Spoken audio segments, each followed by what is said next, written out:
ছোট ছোট গাছে বেশি ফুল পাওয়ার জন্য, বড় বড় ফুল পাওয়ার জন্য, বা অতিরিক্ত ফুল পাওয়ার জন্য, গাছ ভর্তি ফুল পাওয়ার জন্য, এক একটা ছোট বাচ্চা গাছের মধ্যে মোটামুটি 8-10টা করে ফুল পাওয়ার জন্য তোমাদের সাথে আজকে আমি যেটা শেয়ার করছি, সেটা তোমরা একদম পুরো ঘরে ফেলে দেওয়া জিনিস দিয়ে তোমরা এই কাজগুলো করবে।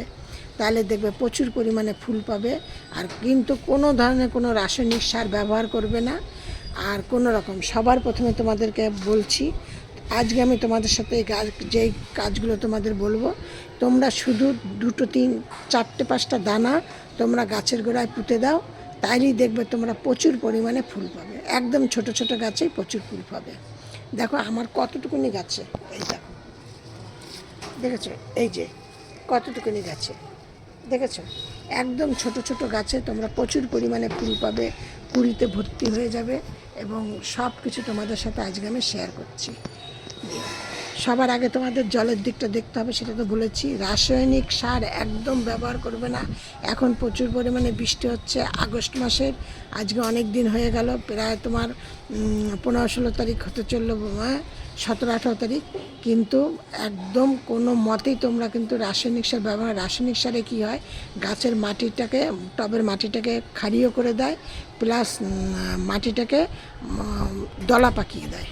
তার জন্য কিন্তু গাছের প্রচুর পরিমাণে ফুল আসতে মানে অসুবিধা হয়। তারপরে গাছের শেকড়ের প্রবলেম হয়। তাতে কি হয়, গাছের ফুলটা ছোট ছোট হয়। এই জন্য তোমাদেরকে বলছি, তোমরা রাসায়নিক সার তোমরা অন্য সময় ব্যবহার করে, এখন একদম বাড়ির মানে ঘরের ফেলে দেওয়া জিনিস দিয়ে তোমরা এই সারটি তৈরি করো। দেখবে প্রচুর পরিমাণে গাছ সতেজ থাকবে, ভালো থাকবে। দেখো আমার গাছগুলো, দেখেছো, প্রত্যেকটা ডগা কত পরিমাণে কুড়ি রয়েছে, দেখেছো। তোমরা প্রচুর কুড়ি পাবে, ফুল পাবে। এবার তোমাদের সাথে আমি যেটা বলছি সেটা শোনো মন দিয়ে, একদম প্রথম থেকে শেষ পর্যন্ত দেখবে। আমি চম্পা ভিডিও ব্লগ থেকে ভিডিওটি করছি, তোমরা একদম মনোযোগ সহকারে ভিডিওটি প্রথম থেকে শেষ পর্যন্ত দেখবে। দেখে তোমরা সবার আগে, এখন এই যে বৃষ্টি হচ্ছে, বৃষ্টি হয়ে যাওয়ার পরে তোমরা চক চেনো, ব্ল্যাকবোর্ডে যে চক দিয়ে লেখে, হ্যাঁ, সে চককে গুঁড়ো করে করে তোমরা এরকম 4-5 দিয়ে, একটা 8 ইঞ্চি টবের জন্য একটা চক সাফিসিয়েন্ট দিয়ে গুঁড়ো করে ওরকম 5 দিয়ে দিয়ে দেবে। দিয়ে এবার তারপরে তোমরা কি করবে, গাছের জলের দিকটা খেয়াল রাখবে, যেন মাটি যেন সবসময় ভেজা না থাকে। এরা কিন্তু জবা ফুল গাছ কিন্তু খেতে খুব ভালোবাসে। তার জন্য তোমরা গাছকে খেতে দিতে হবে সপ্তাহে 1 দিন করে।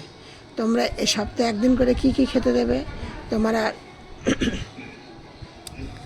তার আগে দুটো তোমাদের টিপস বলে নিই। তোমরা গাছে যদি কোনো দেখো হলুদ হয়ে যাচ্ছে পাতা, পুরনো পাতা, তাহলে টেনশন করার কিছু নেই। সেই পাতাগুলোকে তোমাদের এই যে দেখো তুলে, এই যে আমার গাছে কোনো হলুদ পাতা আসন নেই, কিন্তু এই যে একটা তুলে ফেলে দেবে। আর গাছে কোনো রকমের তোমাদের পুরনো ফুল রাখা যাবে না। পুরনো ফুল রাখলে কিন্তু তার থেকে ফাঙ্গাসের সৃষ্টি হবে। পুরনো ফুল কোনো মতেই রাখবে না। দিয়ে তারপরে তোমাদের কি করতে হবে, এই দুটো জিনিস গেল। এবার তোমাদেরকে বলছি, তোমরা সপ্তাহে 1 দিন করে দুটো জিনিস, তোমাদের আমি যেই খাবারটা তোমাদের সাথে আমি শেয়ার করছি, সব মাসে 4 বার দেবে, সপ্তাহে 1 দিন করে। তোমাদের কোনো কিছু পারিশ্রমিক কাজ না, একদম তোমাদের ঘরোয়া জিনিস, তোমাদের রান্নাঘরেই সব কিছু থাকে সেটা। আর তোমাদের সবার আগেই বলে দিয়েছি যে গাছের গোড়ায় 4-5টা দানা পুঁতে দাও। তোমরা ছোলার ডাল, 4-5টা ছোলার ডাল নিয়ে গাছের গোড়ায় পুঁতে দাও, দিয়ে গেল। তার 7 দিন বাদে তোমরা কি করবে, 1 চামচ চা পাতা, 1 চামচ কলার খোসা ডাস্ট করা নিয়ে গাছের গোড়ায় 4-5 দিয়ে দাও। তারপরের সপ্তাহে তোমরা কি করবে, কিছুটা কফি পাউডার নাও, 1 চামচ কফি পাউডার নাও, 1 চামচ সর্ষের খোল নাও, 1 চামচ নিম খোল নাও। এই 3টে জিনিস তোমরা গাছের গোড়ায় ভালো করে দিয়ে দাও। কিন্তু তোমরা আরেকটা কাজ করতে পারো, নিম খোল, সর্ষের খোল যদি এই সময় দিলে, ওপর দিয়ে দিলে হয়তো ফাঙ্গাস হতে পারে। সেটা মাটিটাকে কিছুটা তুলে দিয়ে মাটির তলায় দিয়ে, মাটি দিয়ে চাপা দিয়ে দাও, দিয়ে গেল। তারপরে তোমরা পরের সপ্তাহে কী করবে, পরের সপ্তাহে তোমরা গাছের গোড়ায় অ্যালোভেরা জেল নাও। অ্যালোভেরা জেলের সাথে তোমরা নিম পাতা নাও, নিম নিম পাতা বলছি, নিম খোল নাও, নিয়ে গাছের গোড়ায় 1 চামচ করে নাও। অ্যালোভেরা জেল কী করে তোমরা পাবে আমি সেইটা তোমাদেরকে বলে দিচ্ছি। অ্যালোভেরা জেলটা তো মানে থরথরে তো জল জল ভাব, কিন্তু ওইটা তোমরা যদি গাছের গোড়ায় দিতে চাও তাহলে কিন্তু তোমরা ওই নিম খোলের সাথে মানে কেমন হয়ে যাবে। ওই জন্য অ্যালোভেরা জেলটাকে একদম যতটা ছোট ছোট পারবে কুচো কুচো করে কেটে নেবে, নিয়ে নিম খোলের সাথে দিয়ে মিশিয়ে নিয়ে গাছের গোড়ায় ওই ধরো 8টা 10টা নিয়ে ওই অ্যালোভেরা জেলের টুকরো যাবে, 1 চামচ নিম খোল যাবে, দিয়ে গাছের গোড়ায় দিয়ে দাও। এইটাও কিন্তু মাটিটাকে তুলে নিয়ে মাটির তলায় দিয়ে দেবে, দারুণ তোমরা অ্যাকশন পাবে। একদম গাছে প্রচুর পরিমাণে ফুল পাবে, কোনো রকম কোনো সমস্যা হবে না, কোনো রাসায়নিক সার ব্যবহার করবে না। তোমাদের সাথে আমি যেই সারগুলি তোমাদের সাথে শেয়ার করলাম, তোমরা এইগুলি মানে প্রতি সপ্তাহে তোমরা পর পর তোমরা করো এইগুলি একদম।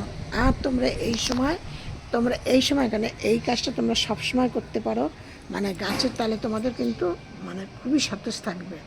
বাড়িতে যে তোমরা সবজি কাটো, সেই সবজির যে খোলাগুলোকে, যে কোনো সবজি কাটো, সেই খোলাগুলোকে তোমরা যদি একসাথে করে একটা জায়গার মধ্যে স্টোর করে রেখে দাও, দিয়ে তার মধ্যে কিছুটা জল দিলে, আর তার মধ্যে যদি পোকামাকড় না হয় তার জন্য কিছুটা ভিনিগার দিয়ে দিলে বা কর্পূর দিয়ে দিলে, 1টা 2টো দানা দিয়ে রাখলে, দিয়ে তার মধ্যে জল দিয়ে রেখে দিলে, দিয়ে এবার 4 দিন 5 দিন করে সেই জিনিসটা পচে গেল। তোমরা এখানে কেমন করবে বলো তো?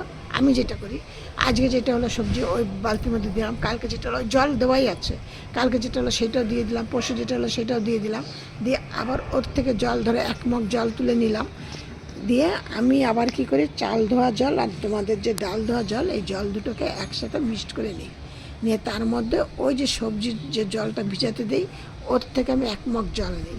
ধরো চাল ধোয়া ডাল ধোয়া জলটা 1 মগ নিলাম, ওর থেকে 1 মগ নিলাম, তাহলে 2 মগ হয়ে গেল। তার মধ্যে আরও 2 মগ জল দিলাম, দিয়ে নিয়ে তরল করে নিয়ে যে কটা গাছ হলো সেই কটা গাছের গোড়ায় মানে শুকনো, যদি এখন বৃষ্টি হচ্ছে তো বৃষ্টি ছাড়ার সময় তো কোনো ব্যাপার নেই, কেন বুঝে তোমরা গাছের গোড়া যদি মানে কাদা কাদা থাকে তাহলে দেবে না, ভেজা না থাকলে তোমরা তখন ওইটা 1 মগ করে গাছের গোড়ায় মানে 250 ml করে গাছের গোড়ায় দিয়ে দিলে। এবার 250 ml আমি বললাম, কিন্তু তোমরা তোমাদের টাব অনুযায়ী তোমাদের মাটি অনুযায়ী তোমরা সেটা দেবে, দেখবে দারুণ উপকার পাবে একদম। সব ভিডিওর মতো তোমাদেরকে আজকে বলছি, তোমরা সব ভালো থাকো সুস্থ থাকো। নেক্সট ভিডিও আবার অন্য কিছু নিয়ে, কোনো রাসায়নিক সার ব্যবহার করবে না, শুধু ঘরোয়া জৈব সার দিয়ে তোমরা এই সমস্ত করো, দেখবে গাছ এরকম সতেজ ফুলে ভরে থাকবে।